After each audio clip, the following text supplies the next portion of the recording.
Today on the show, we've got Allison Jayne. Welcome, Allison. Hi, thanks for having me. So excited. Allison Jayne is a seasoned psychotherapist, EFT practitioner, and best-selling author. After experiencing a divorce herself, Allison decided to focus on helping other midlife women find healthy, available single men, oh, that's important, who will love and adore them. She works using a powerful tool called EFT tapping, which we're going to get into, to have women clear all blocks to doing successful dating and open up the excitement of falling in love again. Her best-selling book, Find Love Again, Learn to Date Like a Goddess, is a guide to igniting your inner goddess and finding the man of your dreams. Yay! So excited to have you here. Thanks. So I actually wanted to start with asking, what is EFT tapping? Because I am guessing there's people who are going to be listening to this going, what on earth is she talking about?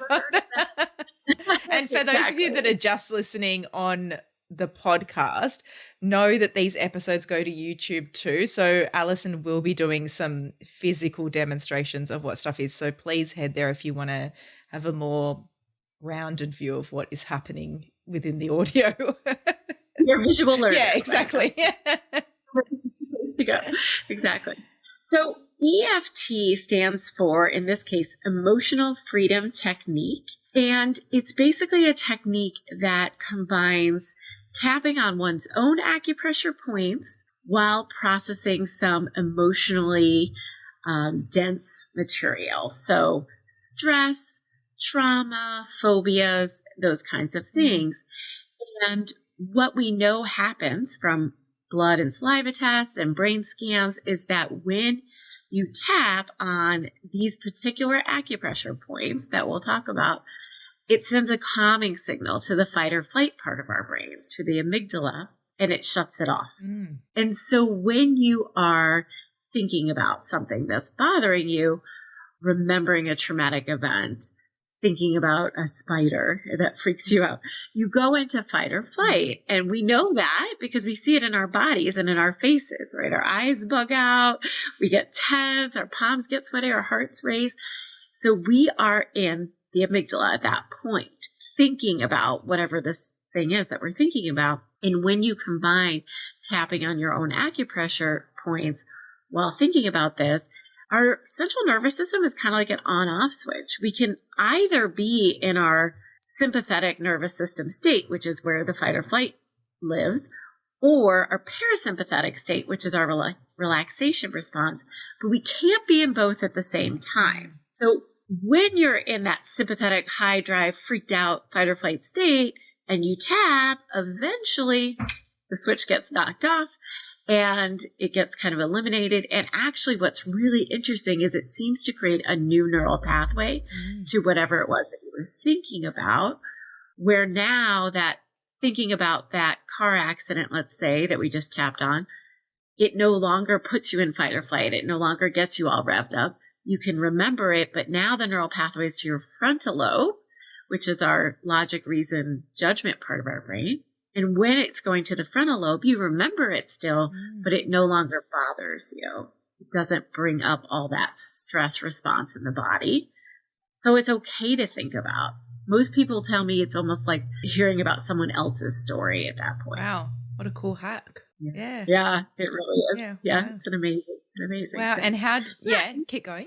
I was going to say, it's really simple. I can just talk people through like what it looks like. And like, they can see it online, but I've done this plenty verbally too. So basically what you want to do is you take your fingertips on one hand and you're going to start by tapping on the side of the other hand, on the fleshy side of the hand, right below the pinky knuckle. So where you would traditionally make karate chop a board of wood, right? So some people call it the karate chop point or the side of the hand. And so you just tap on this point. And on this point, you always want to say whatever the problem is you're trying to solve with some kind of statement of understanding and acceptance, because you're kind of trying to prime your brain that you're safe where you are, because our brains don't really like us when we try to shift it quickly or try to force change, right? So you would say something like, even though I'm scared of this spider, I deeply and completely accept myself anyway. Mm-hmm. You say it 3 times, and that just gets that brain knowing, okay, it's it's okay to talk about this spider because I also am accepting myself, right? I'm giving myself that little reassurance of safety. So you do that 3 times. And then you move to the next point, which is inside the eyebrows where the bridge of the nose and eyebrows meet. And you can do it with one hand or both. The research shows either works. And you just tap there. And at this point, you'll just say the problem. So my fear of spiders, right? And then you would go to the side of the eye, to the bony ridge, not quite the temple, a little bit in more, and you tap right there. And again, you say this fear of spiders. And then you go down onto the bony ridge below your pupil, and you tap right there, under one eye or under both. And you say this fear of spiders. Move on to where the upper lip and nose meet, and tap there and say this fear of spiders. You go into the crease below in your chin crease, basically below your lower lip. You tap there, this fear of spiders. And then the next point is called the collarbone point, but it's actually below the bone. So you go to the hollow of your neck, you go down about 1 inch and over about 2. And there are these little dents that people will feel right below the bone. And you tap there and you say this fear of spiders. And then the next point is just kind of under your arm, right on your ribs, about 2 inches below your armpit, this fear of spiders. And then the last point is just on the crown, on the top of your head, and you just say this fear of spiders. And then generally at this point we'll stop, we'll take a deep breath, in and out. And right away, almost everyone is going to feel more relaxed because what research shows is that it actually moves you very quickly into an alpha brainwave state, which is our brainwave state when we're meditating, or for people who do yoga, when you're in Shavasana, that's that kind of woozy, floaty feeling brainwave state. So just tapping on these points puts you into that brainwave state. So most people are going to feel real relaxed, and then we'll kind of tune back in and say, think about that spider again. How scary does it feel? You know, we generally check in before and after scale 1 to 10. So if it was an 8 before, it might be a 6 now, might be a 5, but any decrease, you're moving in the right direction. And then maybe you'll do another couple rounds on it, or you'll get more specific. Well, it's this particular kind of spider that always bugged me, or something like that. Wow. And you keep doing it. And I have definitely cleared people's phobias in 10 to 15 minutes, many, many times. Wow. And people who I've, known for a long time now. Like, well, my son was one of them, one of my first, and it's been 10 years, and his fear of the dark never came back after the first night we tapped on it. Oh, I've got goosebumps. What I don't understand though, hang on, I have a question before I ask this because I don't want to lose that question, is how long do they tap on each part for? Because you did that super quickly, but is that how quickly they do it? Yeah, pretty much. Okay. I mean, I truncated it a little bit, obviously, for the interview, but just 4 or 5 taps on each. You just kind of move through, and people will say like, "Oh, this point hurts more than another." And in Chinese medicine, they talk about using these points to clear blockages of qi, which is sort of the life force energy, and it's based on Chinese medicine. I am not trained in Chinese medicine. I don't know much about it, but I have noticed that sometimes there are certain points that hurt more than others, and they have different associations in Chinese medicine. So for instance, under the eye is one that used to hurt me a lot, actually. And that's a fear point, and is associated with the stomach meridian. So if you're a person that worries a lot, you get butterflies in your stomach, and this point is sore, just means you need to do the work. Wow. because now I'm never sore there anymore. Like I'm not as much of a worrier as I used to be. Yeah. Wow. Because I've sort of reprogrammed and re-regulated my nervous system in the 10 years that I've been using EFT. Okay, what I'm confused about is why we say the fear. Like, because in my brain is going, is that not programming the fear more by saying the fear and then tapping on the fear? Yeah. Right. That's what a lot of people do have that question. Yeah, like, why do we focus on the negative? Right. Why do we focus on the negative? Well, for 2 reasons. One, you actually have to be in the heightened state of stress for this to work. So remember the on-off switch, right? Or another analogy I use is it's like pouring water on a fiery emotion. It's putting it out. But if there's no fire, you're not putting anything out. You're just tapping and nothing's happening. Right. So it has to be activated in your brain for it to actually. Yes. Okay, cool. Exactly. And so you have to sort of be in your limbic system. Your limbic system, the emotion center of your brain, needs to be lit up for it to be effective. So it's actually one thing, and I've come across this with a bunch of people now who have said, well, I tried it years ago and it didn't work. Well, most of the time, if you try it, it doesn't work. What's happening is you are emotionally cut off from what it is you're trying to work on. So you're not really letting yourself feel the feelings that you want to clear. So you're just being compartmentalized, right? A lot of us do that. I totally think that that's what happened to me, because I've done this before in therapy and I was like, useless. Just never tried it again. Obviously, I'm interested, but I was like, didn't work for me, so I'm not going to learn about how to teach people it. Yeah, and I was a lot younger, so that makes a lot of sense. Yeah. I mean, and most of us do, right? Like we compartmentalize, we cut ourselves off because it's painful to feel painful feelings. And, the one thing about EFT is it's super fast and it works really amazing, but you do have to feel to heal, right? Like you definitely have to. What I love about it is we all have to feel to heal, period. Like we have to let it come up and out. And when you do that, that's very painful, right? And it hurts. And nobody likes to feel their heartache or their grief or their fear or whatever it is. And so we stuff it down and we hold it like a beach ball underwater. And that takes a lot of energy from us to do. And then we get stressed out or hungry or tired or whatever. And we split and the beach ball pops up because we have a blow up of some sort or meltdown, right? So what EFT does though, is it helps us to kind of like gently let that beach ball go because it's very gentle and it's very fast. So I personally have been upset about things where I was bawling, crying, just like, that heaving, like really getting it out. And I'll be tapping while I do it. And it cuts the time by like so much. I mean, it's like all of a sudden, maybe 5-10 minutes into this, like cry that in the past would have been a 30-minute cry. It all of a sudden, the emotion feels like it just evaporated out of my body and I felt fine. And in fact, I couldn't even really get back in touch with what it was that was upsetting me so much. Very in cool. the first place. Yeah. Very cool. It's pretty. So let's take this into the context of dating, because I understand it with the phobias now. Yes. How do we give me some examples about how you use this with women who are dating? Yeah. Well, there's some of the obvious ones of like, okay, you're about to go on a first date and you're nervous and you're feeling butterflies in your stomach. Even though I'm really nervous about this first date, I accept myself anyway. Even though I'm really nervous, I love and accept myself anyway, right? And then you go through the points, I'm so nervous, right? It's so funny in my brain. I'm like, I get the science, but still my brain is going. And I think there's so much talk out there is to not even acknowledge that, like, I'm so nervous and just to override it with, no, you're not, you'll be fine, And that's exactly what you were just talking about before.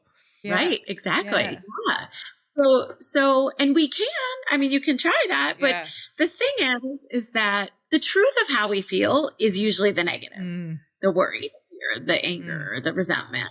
That is the truth of how we feel. And I'm a big believer in affirmations. I think they're great, but I think that a lot of times when they're not working, it's because the underlying negative feeling is stronger than this affirmation you're trying to slather. Yeah, over, totally. right? And you're not addressing that root cause. Yeah. Right. Sorry, continue with your So I am nervous. Yes.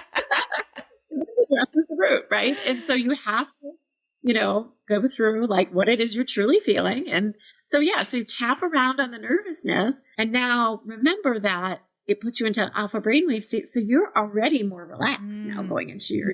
Also, blood and saliva tests have shown that it reduces people's cortisol production by an average of 24% in just one session of tapping, up to 50% in individuals. So if your body was pumping out all this stress hormone, getting ready for the date, you now shut off the mechanism in your brain that does that. So you're automatically more relaxed. So if you show up on a first date and you're nervous and you're leaning in and you're, that's not a very sexy vibe. But if you show up on a first date and you're relaxed and you're chill and you're like, I'm just going to see what's here, that's a very attractive vibe. So right off the bat, you're positioning yourself better on a date when you show up more calm and more in your body and more present. And that's what the tapping will do for you. I love that so much. And I want everyone to remember that if you forget to do this on the way in, because often when you're anxious, you lose that logical brain of what you should be doing.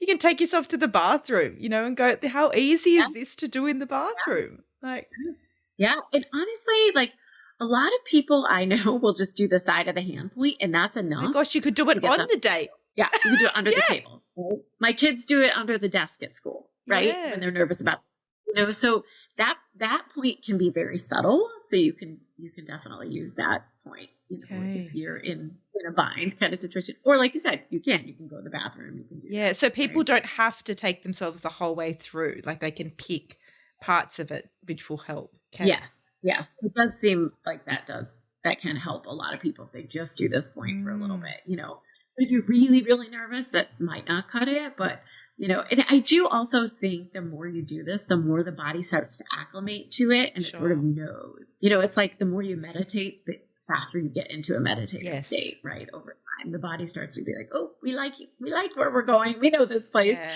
This is for us. So I do think that I don't have necessarily scientific evidence of that, but personally and with like clients I work with, it's like the more you tap, the faster your body goes into that relaxed place. Yep. And also the faster you can clear things. Yeah, amazing. What about with women that are attracting like the wrong guys over and over again? Is there anything they can do to No. Perfect for that. Okay. Okay. Yeah, tell me. Because and this is most of my Yeah, clients. me too. Right? Because what's happening is there's an underlying reason why you're attracted to or attracting in I call it the same person in a different body syndrome, right? Like that same toxic guy, let's say, or emotionally unavailable Mhm. guy. And what EFT can do is you can go back and tap on childhood memories or early adult memories or roots that it's almost like cutting out the bottom layer of a house of cards. Like once you take it out, everything else collapses that's going on in the present. So a very common thing I do with my clients is if you are attracting in the emotional unavailable guy over and over, keep dating that guy, that's the problem in the present, top of the house of cards. We want to figure out where did that start, right? And so a lot of times I'll say, when you think about, being attracted to this guy right now, where do you feel in your body? What does it feel like? So I really try to get them in their body because that's, again, getting out of your head, out of that emotionally cut off place, right? And then I'll say to them, when was the first time you remember feeling that feeling in your body? And a lot of times people are able to tune into something and it might be like, oh, I remember that, my dad would come home and I'd be trying to get his attention and he would ignore me. Right. And so it's like, okay, let's focus on one of those memories, the biggest one that sticks out to you, and let's tap on it. So what we do when we tap on a traumatic memory or a stressful memory, I use a technique called tell the story. So I have them start to tell me the story and I'm watching their body language and face very closely. And when they start to go into fight or flight, when they start to have the big eyes and the tense shoulders and all of that, I'll stop them right there. And then we just tap on the last thing they said. I reached for my dad and he swatted me away. And I'll say, stop. Okay. I reached for my dad. He swatted me away. I reached for my dad. He swatted me away. I reached. He swatted me away. He swatted me away. Right. So we just tap on that phrase. And then I have them go back and tell the story from the beginning again and tell through that part of the story. And 98% of the time, 99% of the time, it's almost always like neutral. Wow. Sometimes we might have to do it one more round, but that's pretty rare, frankly. So all of a sudden, it's like, yeah, I reached for my dad. He swatted me away. And then he said, stop bothering me. Freeze. Okay. Then he said, stop bothering me. Then he said, stop bothering me. Then I said, So we basically go through the story beginning to end, wherever the end sort of is, and we neutralize every aspect of it so that, like I said, then they feel like it's someone else's story. And then the fascinating things that happen is when you clear that old memory, which is, in this example, is I want my dad's love and attention so bad that, and even though he's emotionally unavailable, I'm going to do everything in my power to get that love and attention. And then you repeat that dynamic as an adult because your brain, the subconscious part of your brain says, well, love is emotionally unavailable because, because a lot of us had emotionally unavailable parents, but we know they still loved Mhm. us, or we thought they loved us, or we wanted them to love us. And so our brain says emotional unavailable equals love. Yeah. And so then you meet this guy, out at a bar or a charity event or whatever. And it's like, ooh, I'm attracted to that guy because he is reminding the subconscious part of your brain of your parent that you so desperately still want to have a mastery experience around. Your subconscious wants to Mm. get that guy to love you because that's what you wanted as a child. And when you tap on the emotional charge from these past memories, your subconscious suddenly just is like, no, we don't want this guy anymore. Makes so much sense because you're not trying to correct that memory that you didn't get. Yeah. Right. Right. Because it's neutral. Uh-huh. Emotionally neutral. It doesn't have a charge Yeah. to it anymore. That's So a you're good not way for trying. people to do it themselves, hey? Like because you can feel it. If you're aware of your body, you can feel in your body when something has a charge to it or not, or where you get triggered. That's why I love triggers, right? Like that's your perfect spot. The moment that you get triggered, go in and do this. Yeah. No, absolutely. That's what I always say that now. I'm like, oh, I get excited Yeah, when me I get triggered. too. I'm like, oh, this is the next thing I need to heal. Yeah. Yay.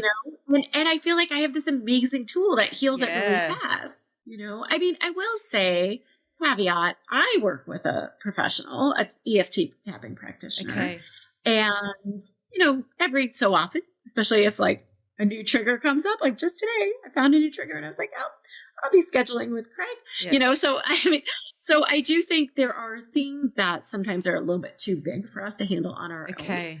And then it's great to work with a practitioner who can really make sure, like, sort of safely guide you, but also like see things you can't always see, Yes. right? Like he's really good at seeing things that I can't see. And I see in my clients all sorts of things that, maybe they can't see, Yeah.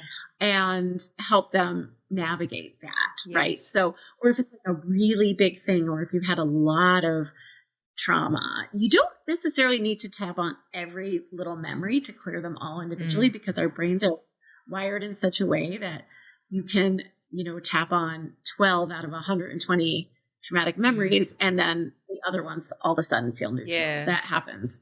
A lot of research showing that happens for people when they use this technique on PTSD. So, but you might have to do those 12, and those could be really painful, really difficult. And that's where it's better to do it with a practitioner. In fact, when I work with people who have like severe trauma, maybe like had a past abusive relationship, let's say, and, it's impacting their current relationship, maybe not even because he's an abusive person, but because they're having trouble trusting or being vulnerable or whatever, right? So we would go back and tap on that past abusive relationship to neutralize it. And then suddenly they're able to see their partner in a different light and open up and all those things. But I don't even typically just start with, okay, let's dig in and start tapping on this. I will start with, if your story, this abusive relationship, were in a movie theater behind a curtain, how far back in the movie theater do you need to be before we start this movie? Or do you need to be out in the hall, or do you need to be on the street, or do you need to be in the next town over?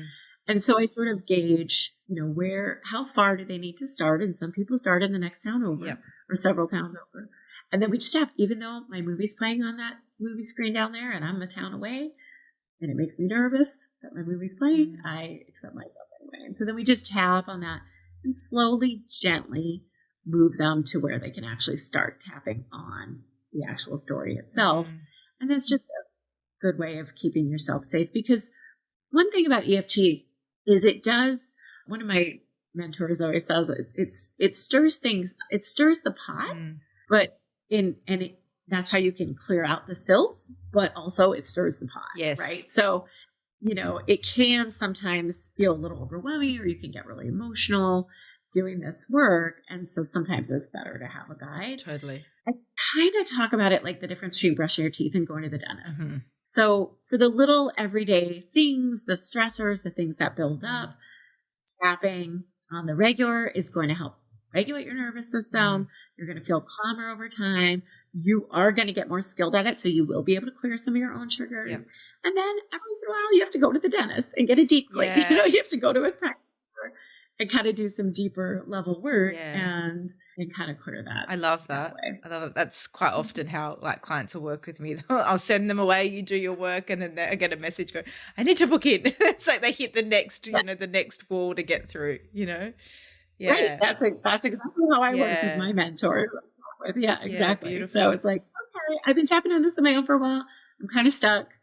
I'm gonna, Yeah. this is a bigger thing, right? And I have found that when you get to the actual root, whatever the actual root is, like once you tap on that, it really does clear it. And then some amazing things happen.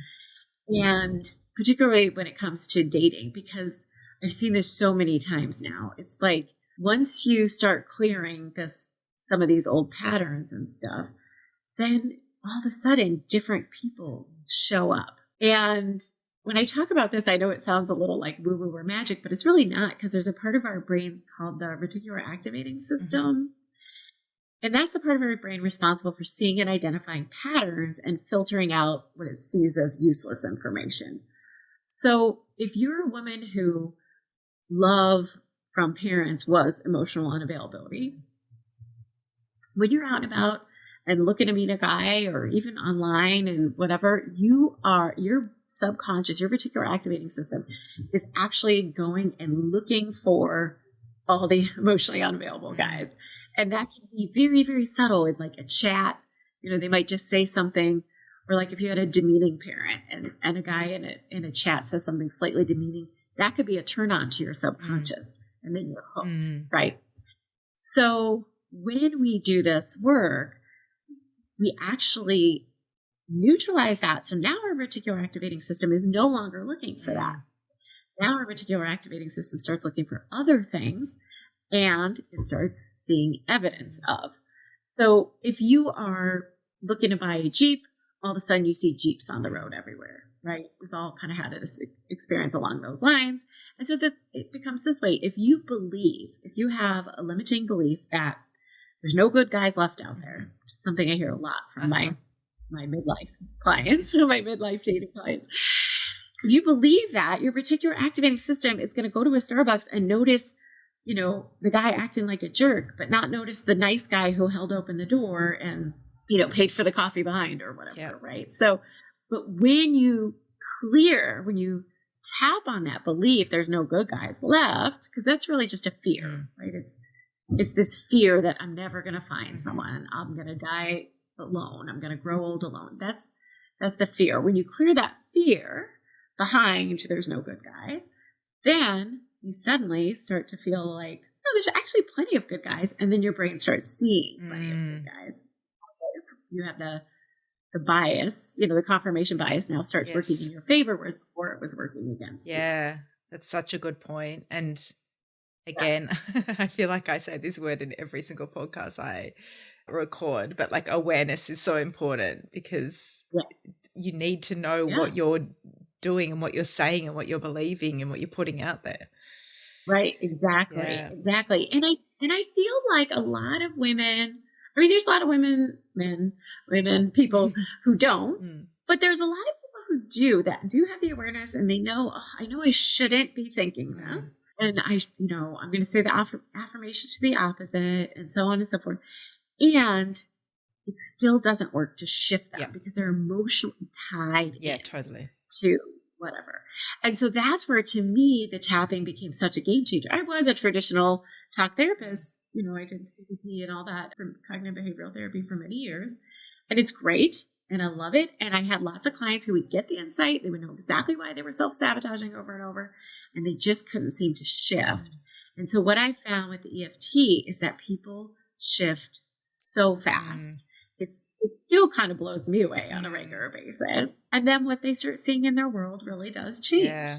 So one of my favorite stories to tell about dating was a woman who lived in a high-rise building, like an 8-story building, or no, for 8 years. That was what it was. It was a high-rise building. She lived in for 8 years, and she was sort of the, almost like stereotype, kept dating the jerks, kept getting attracted to the wrong guys, and realized, okay, this isn't about me, because it's like same guy, different body. It's a pattern. So she started to do the work on her subconscious patterns, and she started doing lots of different healing techniques. EFT was just one of them, I will say. But when she started doing this work, a few years into the process, she gets in the elevator one day, and there's this really objectively handsome man. And I've seen a picture of him. He's like objectively handsome, which is important for the story. And they start chatting, and he asks her out. They go on a date. She's like, wow, this guy's really different than anyone else I've ever dated. He's lovely. He's kind. He's respectful, polite, all the good things that we all want. And they start dating, and it's great. A few months in, it's just wonderful. She's like, I've never been with such a great guy before. And he says to her one day, do you know for 8 years, I've been seeing you on the elevator every day or every so often? Stop it. Never gave me the time of day before that day. What changed? Wow. I've got goosebumps. Right? Wow. It's like, every time I think about that story, I just think, how did she not notice this definitely attractive man on the elevator with her? But that's what's happening in our brains. And so I always say to my clients, because a lot of my clients will come and they'll be like, but you don't understand. There's no good guys where I go. No, they are there. They are there. You just aren't seeing them. And we just need to shift some of your beliefs around so that you'll start seeing them.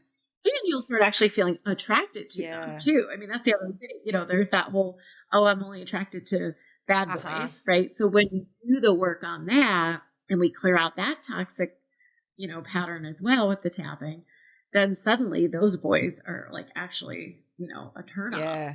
I have another story about that somewhat recently where I had a client who was going through my program. She was maybe halfway through. It was an 8-week program. I think she was about week 4, and things were going well. And she was dating online, and she was like, oh, I've got I forget, it was 4 or 5 guys that she was kind of like second date-ish with, and kind of trying to decide like, who do I continue with and who do I, and I think they had all asked her out on either a second or third date, except for one. And she was most interested in that one. And she said, well, he's the only one who hasn't asked me out, but, I think that I'm going to be near his house tomorrow. And I think maybe I'll just, give him a call and see if he wants to like meet up for a quick drink or something like that. And she said, what do you think? And I said, you know what? I'm not even going to tell you any advice. I'm going to have you tap on it, and then we'll see what your inner wisdom says. So then we tap. So we basically tapped on, you want to kind of identify one emotion when you're tapping and like really narrow in on it. So in that case, what we were tapping on, what the emotion doesn't sound like an emotion, but it is the urge, right? The urge to call him. So she had this urge to call him. So we tapped on her urge to call him. And I think she got like halfway through the round and she was like, I am not going to call that guy. She was like, I have all these other guys that want to go out with me. Why would I? Yeah. So she never called him, never had any urge to again. It was just gone. It was just gone. Well, that's wild. That was like her last little test, hey, of like, is this one? Are you going to pick this one? This one, you're worth more than this. Yeah. Right. Right. And one of the things I do educate my clients on, because I do think this is really important, is that, in behavioral psychology, we talk about reinforcing principles. And the one that is the strongest, which a lot of people might have already heard this, is the intermittent reinforcer, which is kind of like the slot machine idea. So you get reinforced for something on an unpredictable schedule for an unpredictable amount, and you don't know when it's going to happen again. So when we get a paycheck every 2 weeks for work, that's a predictable reinforcer. And so it's strong and it's helpful and we work. But when you get, you put $5 in and you might get 500 and you don't know. And then you might get, it's like running your own business. Right. Right. So that is the most powerful reinforcer. And that's why people get addicted to gambling and stuff like that. Right. So it's a very, very powerful reinforcer. So if a man is giving you attention in an inconsistent way, in a sort of breadcrumbing way, hot and cold, back and forth, that actually becomes a very addicting reinforcer. Mm. As you meet this guy, oh, I really like him. I wonder if he's going to call. I wonder if he's going to call. Oh, he calls. You get this big hit, dopamine, adrenaline, and all the oxytocin, all the exciting hormones that we like. And then maybe they go away for a few days and we don't know when we're going to hear from them again. And now we're going down, down, down, and we're crashing. And then all of a sudden they pop up again with a text, and it's like, and you get that high again. So it's kind of like a drug addict, but it's your own drugs. It's your own internal chemistry, biochemistry that is creating it. And so you get really hooked on that guy. Whereas the guy who is just consistent every day, good morning, how are you? Hope you have a great day. They are less exciting, quote unquote, because they're more predictable, and it's not that up and down, that roller coaster, right? So if you are getting hooked on that roller coaster, that's something to tap on, because it's actually the consistent guy that you want to be in a long-term relationship. It's not the hot and colds in and out guy, right? I literally had this conversation with a client last night, because she said it's 4 months she's been seeing a guy, and she's like, it's just feeling really boring. And I'm like, yes, this is it. This is the one. The boring is healthy. Right. And so what I do with my clients sometimes is I'm like, let's tap on him being boring. Let's do that, even though he's really boring. Because if you neutralize that, because that's a negative emotional attribute you're putting to him. So, but if you neutralize it, just like we're trying to neutralize all the other emotions, then suddenly it's like, wait, maybe they're not boring. They're just like, really, they get me and they see me and they know, they're understanding of what my needs are and all that kind of stuff. So it just kind of like pulls the veil away from a lot of these things that are really old subconscious programs that have emotional hooks in us. Yeah. And when you can pull the hooks out, you can see the programming for what it is most of the time and realize, no, that's not what I want actually at all. This is so powerful. And something that keeps swirling around in my head, so I just have to say it in case any of the listeners haven't made this connection too, but I have a lot of clients that, present with anxious attachment. And I just think this would be so powerful to be able to soothe, particularly when you initially start dating, because that's when often the sabotage of the relationship happens, because that anxiety is in full swing then. Like just to neutralize that anxiety around it just feels like this is the ultimate tool that you can have on your pocket to be like, I'm going home to my house tonight and I'm not seeing him, and I'm not going to assume that he's speaking to 14 other women and doesn't want me anymore. And Right. Exactly. Because you can tap on just the baseline anxiety. You can tap on the thought, even though I'm worried he's talking to 14 different women, right? I mean, you can tap on, it is, for results to be terrific, you need to be specific. So the more specific you can be, the better. But I also say to women all the time, tap when you're in the shower and your mind is like, anyway, tap when you're driving in the car and you're going over. Tap when you're on the phone talking to a friend. If you're not on FaceTime, they're not going to know you're tapping. So, because those are times when you're already in the emotion and you're already doing the processing a lot of the times. And so those are good times to just kind of tap. And in those situations, you don't have to say anything. You can just tap because you're already in that emotional state. But if you are looking at the phone, like, should I text him for the 10th time? I think maybe I should, right? That's when you can stop, put the phone down and tap. Yes. And just, I want to text him for the 10th time, I accept myself anyway, and it works great for that. And honestly, for the flip side too, I just had someone recently who was an avoidant attacher. And so every time stuff was going well in the early relationship, she would say, well, no, I can't do this. I'm just gonna bail. Like, this is like not gonna work out for me. And I'm like, what? I'm not hearing some red flags. No, I'm not hearing red flags, actually. I'm out of here. My intuition says it's no good for me. Does it? I don't know. That's right. And what it turned out, which was really interesting, is was that the ups and the downs of the I'm leaning in and I'm getting freaked out and I'm pulling out. That's what was feeling bad to her. And so she didn't quite say intuition, but she said, my gut is telling me it's not good. Well, what it was I'm leaning in, I'm getting close, I'm getting scared, and then I'm pulling out.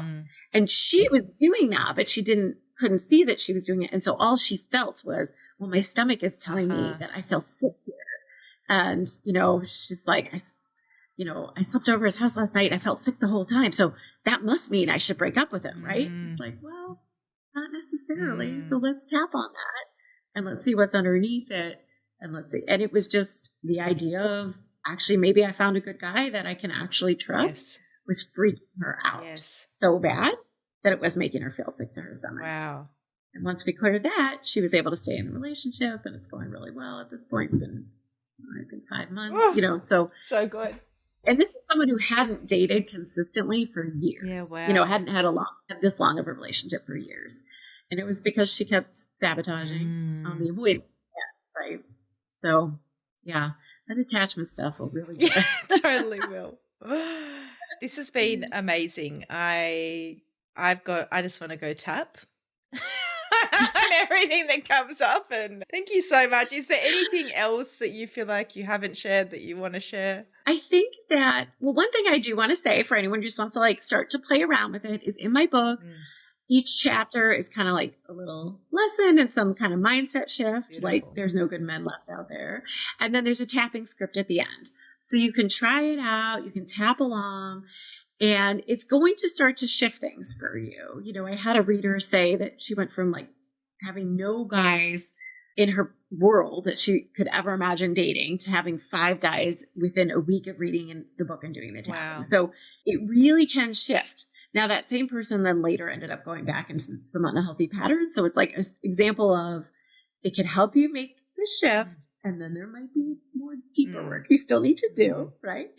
So, but it definitely, I think it's a great chance for people to just kind of see, okay.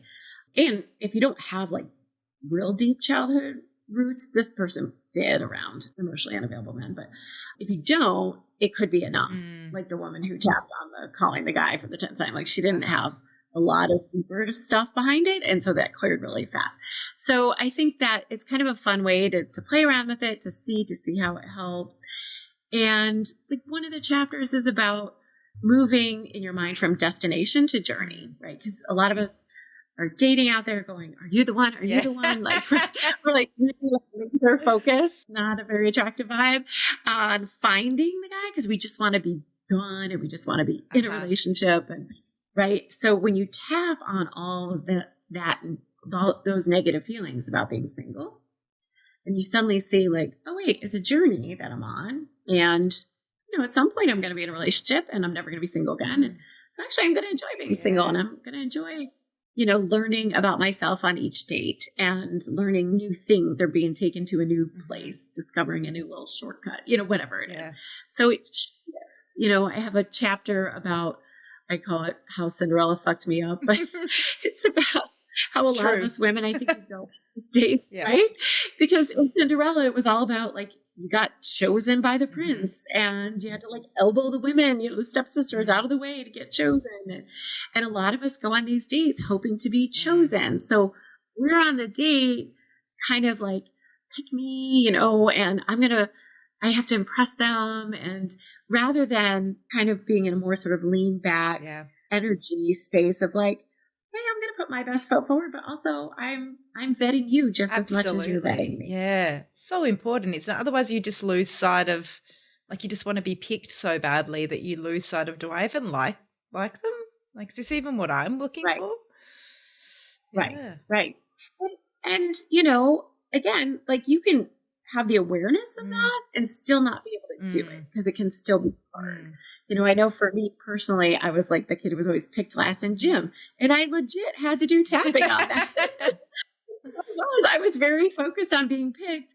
And once I tapped on some of those, were kind of little T traumas, sort of silly memories, but they were in there, they were emotional hooks. And once I tapped on that, I was really able to start showing up very differently on dates and very much more like I did on job interviews, where it's I want you to choose me, of course, but also I want to know if I want to work here. I want to know if I want to be in this relationship with you, just as I hope that, you want to be with me. So it really changed how I showed up. And then it also changed the guys who showed up in my world until phenomenal. I'm one right now.